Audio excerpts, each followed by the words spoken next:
ازيكم عاملين ايه؟ يا رب تكونوا بخير. احمد سي قرروا ان هم عايزين يبعتوا لي هديه العيد. انا يوجوالي الحاجات الهدايا اللي بتجيلي بصورها وانزلها على الانستجرام، بس انا لقيت ان البوكس ده كبير جدا ومش هعرف اصوره، فقررت اعمل فيديو واوريكم كل حاجه فيه مبعوتالي، والناس اما تشوف فيه. انا عاليه فيديو بلوجر، بعمل فيديوهات على الفيسبوك وعلى اليوتيوب، فلو عايز تنضمي لينا بليز اعملي لايك صفحه الفيسبوك وسبسكرايب لقناتي على اليوتيوب ولايك للفيديو ده كمان، ويلا بينا نبتدي.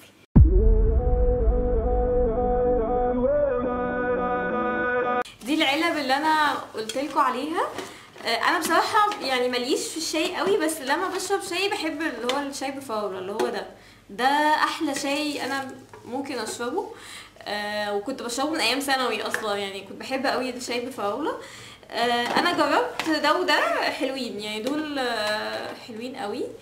حاجه تانية برضه انا اول ما اكتشفها بصراحه ان هم عاملين شاي للاطفال، انا مكنتش اعرف انه في حاجه كده اصلا، فدي برضه عجبتني قوي.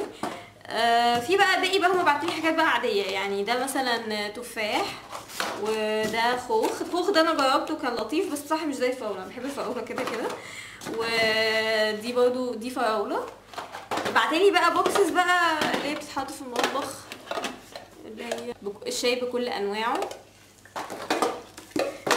بعتلي برضو ده خوخ، ده توت. انا بصراحه ما جربتوش، بس انا متخيلها يعني هيطلع حلو واحبه، لان انا اصلا كده كده بحب التوت، فمتخيله انه هيطلع حلو.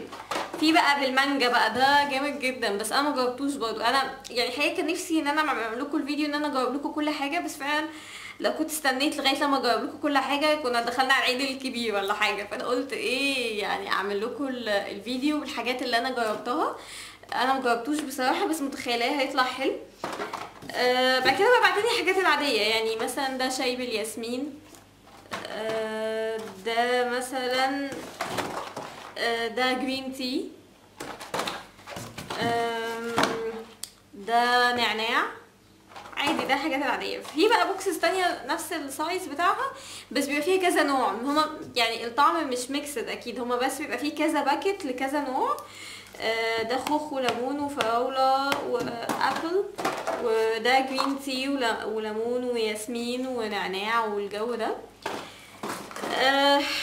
في بقى يعني انا عاجبني قوي البوكس ده.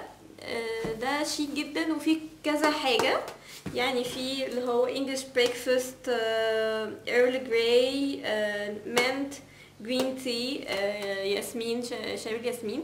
البوكس ده هو حديد، يعني عاجبني فيه ان هو شيك، يعني مثلا زي لو انتي ليكي حد بيحب الشاي او كده عايز تجيبي له هديه شكلها لطيفه، حلو قوي. وفي برضو علبه تانية ميتال برضو هما بعتنها لي، اللي هي دي حلوه قوي. دي بقى اجمل، يعني انا عجباني شكلها اكتر. اصلا انا من الناس اللي يعني بنجذب جدا لحاجات العلب بتبقى شكلها حلو بصراحه.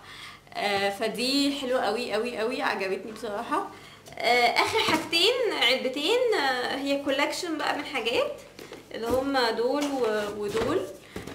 دي مثلا دي اللي هي ليمون وجرين تي ونعناع وتوت وياسمين، يعني كذا حاجة. وبرضو ده برضو حاجات تانية، خوخ برضو وتوت وفراولة وليمون.